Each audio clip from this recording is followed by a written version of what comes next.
সনাতন ধর্মে একটা শ্রেষ্ঠ দিন জন্মাষ্টমী প্রতিদিন। এই দিন প্রত্যেক ধর্মাবলম্বীদের কাছে বিশেষ গুরুত্বপূর্ণ দিন।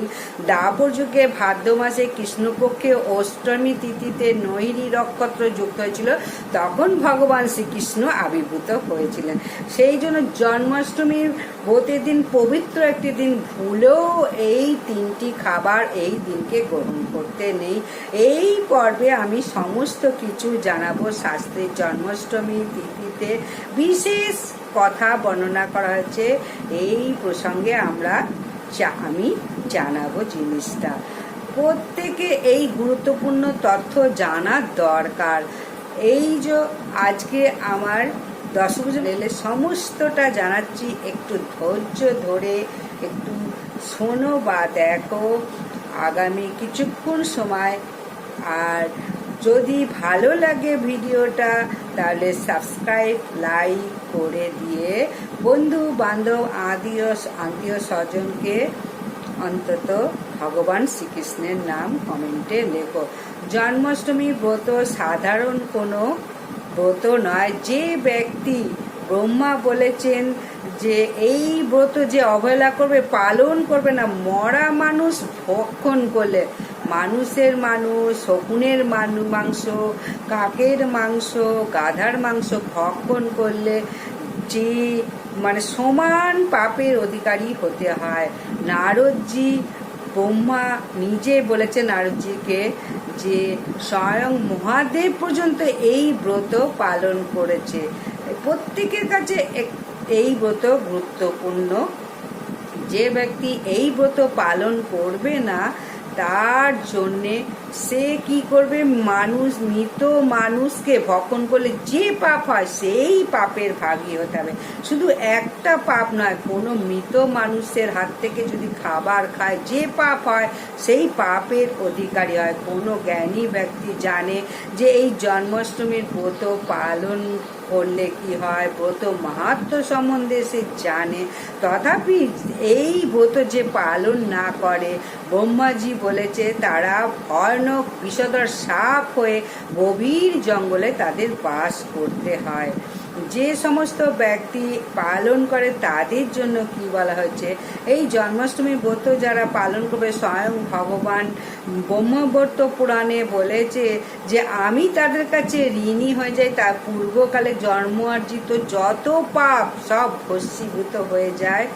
এই আবার পাশাপাশি বলা হচ্ছে পূর্বকালে যারা ভক্তি ভরে এই পালন করবে এই ব্রত এবং ভগবান শ্রীকৃষ্ণকে দর্শন করবে, তাদের জন্য বলা হয়েছে পূর্ব জন্মে 7 জন্মের পাপরাশি ভস্মীভূত হয়ে যাবে এবং সে ব্যক্তি ভগবানের ভীষণ প্রিয় হয়ে যায়। তাই প্রত্যেকের প্রাধান্য দেওয়া উচিত এই ব্রতকে। কলিযুগে দ্বাপর যুগের তিনি সমস্ত অবতারের অবতার। কৃষ্ণকে কিন্তু অবতার নয়, তাকে অবতারই বলা হয়েছে। সমস্ত অবতারেরা যার থেকে এসেছেন তিনিই হচ্ছেন স্বয়ং ভগবান শ্রীকৃষ্ণ। শ্রীকৃষ্ণের থেকেই সকলে এসেছে, ভাগবতে বলা হয়েছে। তাহলে প্রথম কখন শুরু হচ্ছে অষ্টমী তিথি, ব্রতর সঠিক সময় কোন দিন পালন করবে। মূলত অষ্টমী তিথি শুরু হচ্ছে আগামীকাল 26শে আগস্ট সোমবার সকাল 8:38 থেকে শুরু হচ্ছে। পরের দিন 27শে আগস্ট মঙ্গলবার সকাল 6:49 পর্যন্ত। তাই এই সময়টুকুর মধ্যে অষ্টমী তিথি থাকবে। অন্যান্য বছরের ক্ষেত্রে যেটা দেখতে পেয়েছি ইস্কন মতে, গোস্বামী মতে আর একদিন, কিন্তু এবারে সমস্ত বৈষ্ণব সমাজ, যদিও পঞ্জিকায় পাওয়া যাবে মঙ্গলবার পাওয়া যাবে, কিন্তু সমস্ত বৈষ্ণব সমাজ এই 26শে আগস্টই পালন করছে, সমস্ত বৈষ্ণব সমাজ।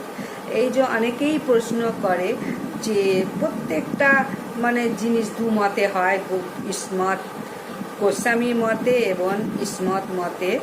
তাই শাস্ত্রে বিশুদ্ধ মতেই পালন করা উচিত, কোনো মতে যাওয়া উচিত না। শাস্ত্রে যেটা বলা হয়েছে সেটাই বলা উচিত। শাস্ত্রে বিশুদ্ধ মত কোনটা, সেটা গোস্বামী মত।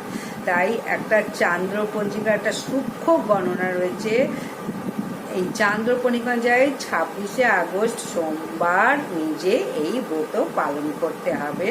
আমি নিজেও করব। কিন্তু জন্মাষ্টমীর ব্রত আমরা করি, অনেকে পুজো করি না, দর্শন করি না, জন্মাষ্টমীর ব্রত করলাম না। কিন্তু সেই ক্ষেত্রে এই ব্রতর মূল উদ্দেশ্যটা কি? উপবাস মানে হচ্ছে নিকটে বাস করা, ভগবানের নিকটে বাস করা, না খেয়ে নিজেকে সংযত করে ভগবানের সেবা করতে হয়। এখন আমি কৃষ্ণ পুজো করলাম না, যে কোনো এই দিনকে যে কোনো মন্দিরে অন্তত যেতে হয় বা ভগবানকে দর্শন করতে হয়। যারা পুজো করে এবং দর্শন করে দুজনেই সমান ফল পায়। তাই প্রথম হচ্ছে ভগবানের পুজো করতে হয় এই দিনকে। এমনিতে সারা দিন কৃষ্ণ পুজো সব জায়গায় হয়। অনেকে বড় বড় মন্দিরে 8 বেলা ভোগ দেয়, 5 বেলা ভোগ দেয়। কিন্তু জন্মাষ্টমীর মূল পুজো কখন করতে হয়?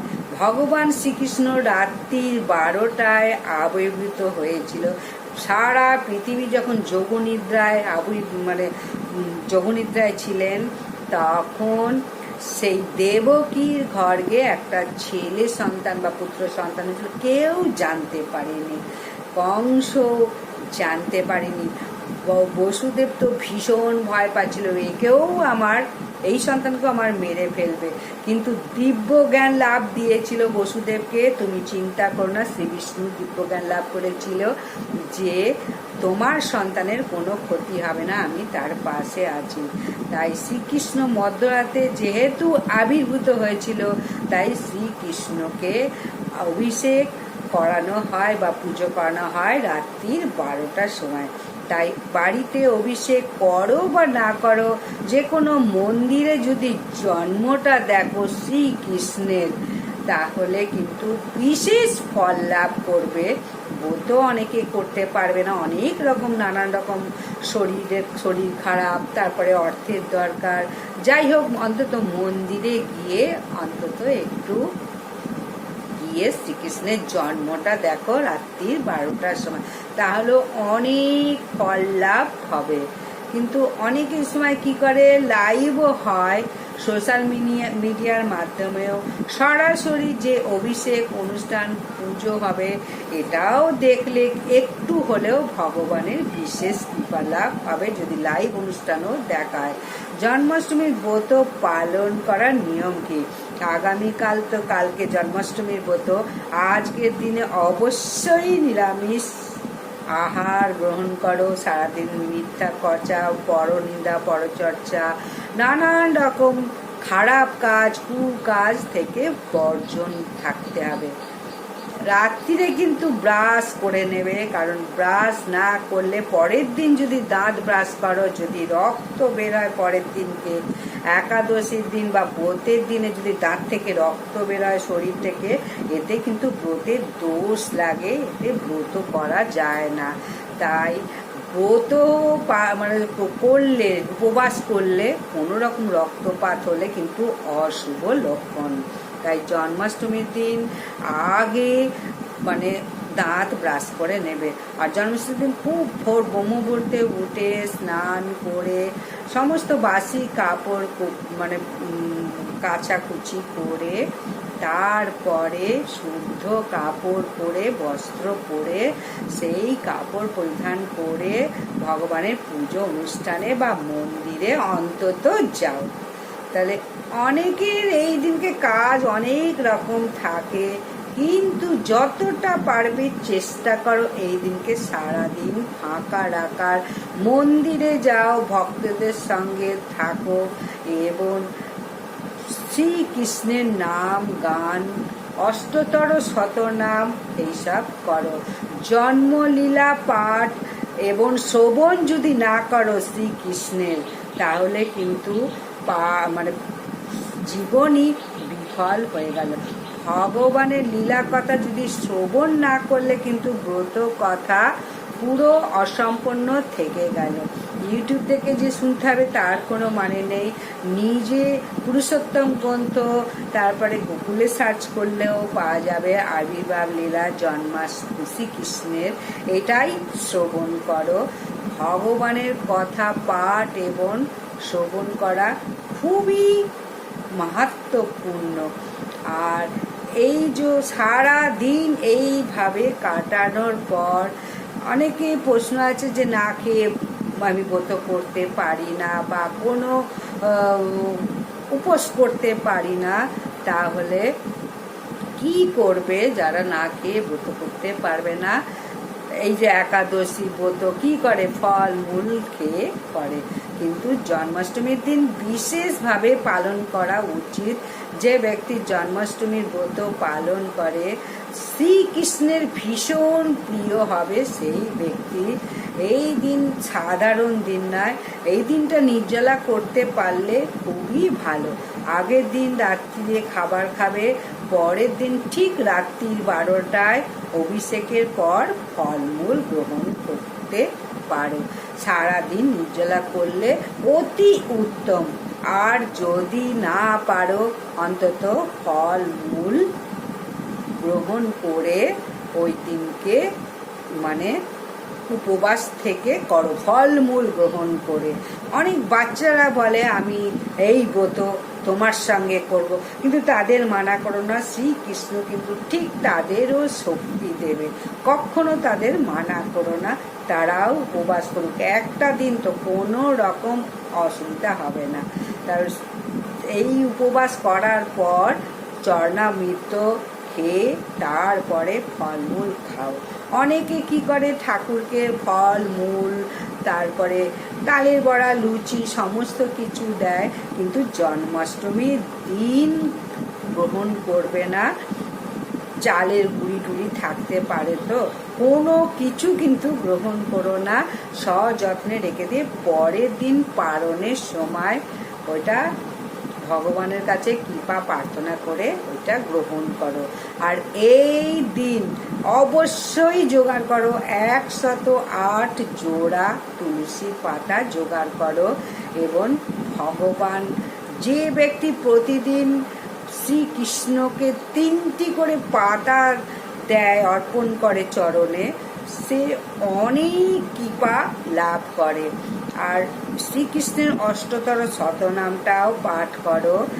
এক একটা নাম বলে একটা তুলসী পত্র শ্রীকৃষ্ণের চরণে দাও। 108টা তুলসী পাতা। এসু সচন্দন তুলসী পাতা ওং গোবিন্দ চরণায় নমঃ। এসু সচন্দন তুলসী পত্র ওং শ্রী গোবিন্দায় নমঃ। ঠিক এইভাবে চন্দন দিয়ে 108টা শ্রীকৃষ্ণের চরণে দাও। তারপর দেখো তোমার পুণ্য লাভ কতটা হচ্ছে। তাহলে শ্রীকৃষ্ণের প্রিয় খাবারও 2-3টি তৈরি করো। ভগবান শ্রীকৃষ্ণের সব থেকে প্রিয় খাবার কিন্তু লাড্ডু। যে ব্যক্তি লাড্ডু মানে জোগাড় করে তাহলে ভীষণ কৃপাধন্য হন শ্রীকৃষ্ণের। মনোহর লাড্ডু এই লাড্ডুর নাম। তিনি খেলায় এত মত্ত থাকতে সন্ধ্যায় বাড়িতে পর্যন্ত আসতেন না। মা যশোদা যখন ডাকতে যেত তখন সেই লাড্ডুর প্রতি মন থাকতো। মা মানে যখন খেলতে যেত শ্রীকৃষ্ণ তখন লাড্ডু বেঁধে দিত শ্রীকৃষ্ণের কাপড়ে। আর ওই লাড্ডুর দিকেই তার মন ছিল, তাই লাড্ডু নাম মনোহর, কারণ সব সময় তার মন ছিল ওই লাড্ডুতে, মনোহর লাড্ডু। তাহলে দ্বিতীয় ভোগ হচ্ছে পায়েস। শ্রীকৃষ্ণের ভীষণ প্রিয়। যতবার কৃষ্ণ হস্তিনাপুরে আসতো সেই মা কুন্তির হাতে কিন্তু মানে পায়েস গ্রহণ করত। আর একটা মন মতো খাবার, মন মতো মানে আপনার কোনো খাবার ভালো লাগে সেই খাবারও সুন্দরভাবে প্রস্তুত করে ভগবানকে ভোগ অর্পণ করতে পারে। তাহলে এর মধ্যে ভীষণ প্রসন্ন হন এইসব খাবারগুলো ভগবানকে দিলে। তাহলে ভগবান শ্রীকৃষ্ণের একটা লীলা আমি এখন বলবো, তাহলে ভগবানের কৃপা লাভ হবেই হবে। একটু ধৈর্য ধরে ভগবানের কৃপা লাভটা মানে কৃপা লাভ পাওয়ার জন্যে একটি লীলা আমি জানাতে চায়।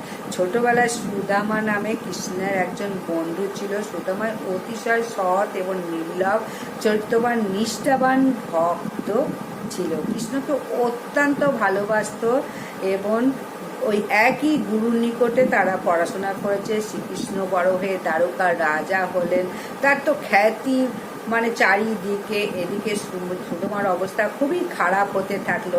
এমন অবস্থা সুদামার যে দুবেলা খাবারই জোগাড় হতো না।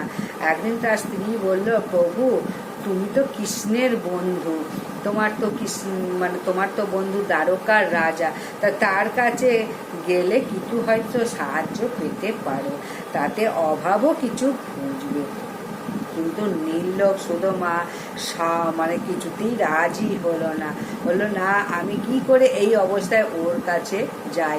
স্ত্রী পিলাপিলিতে যাই হোক, অনেক দিন পর বন্ধুর সঙ্গে দেখা হবে এইভাবে রাজি হলো এবং যার সময় শ্রীকৃষ্ণকে উপহার দেওয়ার জন্য কিছু চিরার ফুল চাদরে করে বেঁধে দিল। শ্রীকৃষ্ণকে অতি সামান্য এই ভোগ দেওয়ার কথা, একটু কষ্টই হচ্ছিল মনে। সুদামা দ্বারকায় এই নিয়ে রওনা হলো। দ্বারকায় পৌঁছে গিয়ে শ্রীকৃষ্ণের বাড়ির সামনে এসে দাঁড়ালো। তাকে দেখা মাত্রই শ্রীকৃষ্ণ আরে সুদামা বলে অমনি জড়িয়ে ধরল। আর সুদামা তো অঝরে কেঁদে উঠল। কৃষ্ণ ঘরে নিজের হাসতে 2 পা ধুয়ে দিল এবং কৃষ্ণ তার স্ত্রী তারা প্রত্যেকে খুব ভালোবাসলো এবং 4 জনের পরিচর্যায় সুদামাকে খুব আপ্যায়ন করলো এবং কাঁদছিল এবং ভাবছিল আমি তো এখানে এত উপাদেয় খাবার খাচ্ছি, আমার স্ত্রী আজ সামান্য খুদকুড়ো চিবিয়ে দিনটা কাটাচ্ছে। শ্রীকৃষ্ণ কিন্তু সব লক্ষ্য করলেন, মন্তর্যামী, সব জানতে পারলেন। খাওয়া দাওয়ার পর শ্রীকৃষ্ণ বলল, কিরে আমার জন্য কি এনেছিস? সুদামা আমতা আমতা করে বলছে এনেছি মানে তখন বলছি দেখি তো কি এনেছিস পুটলিতে। শ্রীকৃষ্ণ বলল, কৃষ্ণ পুটলিতে দেখলেন, বাহ আমার জন্য চিড়ে এনেছিস, আসলে আমাকে লোকে মিষ্টি খাইয়ে অরুচি করে দিয়েছে, তাই কতদিন ধরে স্বাদ বদলের কথাই ভাবছিলাম, তাই আমার মনের কথা কিন্তু তুই ঠিক বুঝতে পেরেছিস। আমার খেতে অসুবিধা হবে বলে তুই জলে ভিজিয়ে এনেছিস, তোর জবাব নেই। সুদামা তখন কাঁদতে লাগলেন। শ্রীকৃষ্ণ বলে, কি রে তুই খালি কাঁদছিস কেন, বইয়ের কথা ভাবছিস? না রে ভাই, আসলে আসবার সময় আমাদের ফেলে আসার ছোটবেলার কথা ভাবছিলাম, তাই কাঁদছিলাম, আর চোখে জল পড়ে পড়ে চিড়ে ভিজে গেছে। বাহ চমৎকার, কত লোক আমায় কত কিছু খাওয়ায়, কিন্তু আজ পর্যন্ত কেউ চোখের জলে ভেজা চিড়ে খেতে দেয়নি। এই বলে শ্রীকৃষ্ণ সামান্য চিড়ের পুর পরম তৃপ্তি ভরে খেলেন। বললো, সত্যি তোর জবাব নেই সুদামা, এই জন্য তোকে আমি প্রকৃত ভালোবাসি। তারপরে দুজনে অনেকক্ষণ গল্প করলেন এবং বন্ধুর সাক্ষাৎ পেয়ে এত আনন্দ হচ্ছিল। সুদামা তার দারিদ্রের কথা বলতে ভুলেই গেছে, কৃষ্ণর কাছে তার সাহায্যের কথা তো মনেই পড়ল না। এরপরে বিদায় যাওয়ার পালা।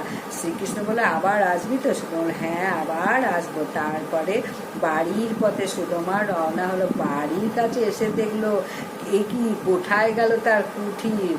সেই কুঠিরের কাছে দেখলো একটা বিশাল অট্টালিকা, ঘরে ধন সম্পত্তির অভাব নেই। কি তাজ্জব ব্যাপার! বাইরে দাঁড়িয়ে এসব কথা ভাবছে সুদামা। এমন সময় তার স্ত্রী বারান্দা থেকে দেখতে পেয়ে নিচে। সুদামা তাকে বললেন, ওকে তুমি বাড়ি থেকে বেরোলে আর আমি সবেই পুজোয় বসেছি, হঠাৎ কিরকম সব পাল্টে গেল। শ্রীকৃষ্ণ আমাদের অভাব দূর করে দিয়েছে, দেখেছো? সুদামা আরো অবাক হয়ে বলছে, আরে তা কি করে হয়, আমি তো দুরাবস্থার কথা আমি তো শ্রীকৃষ্ণকে কিচ্ছু বলিনি। তখন বউ বলছে, ওকে কি, প্রভুকে কি কিছু বলতে হয়? তিনি তো অন্তর্যামী, ওনার কাছেই গেলে তিনি সমস্ত বুঝতে পারেন। তুমি কিন্তু বুঝতে পারলে না, শ্রীকৃষ্ণকে চিনতে পারলেন না, আমি কিন্তু চিনতে পেরেছি, তিনি হচ্ছেন স্বয়ং ভক্তের ভগবান। তাই শ্রীকৃষ্ণ সকলের অন্তর্যামী।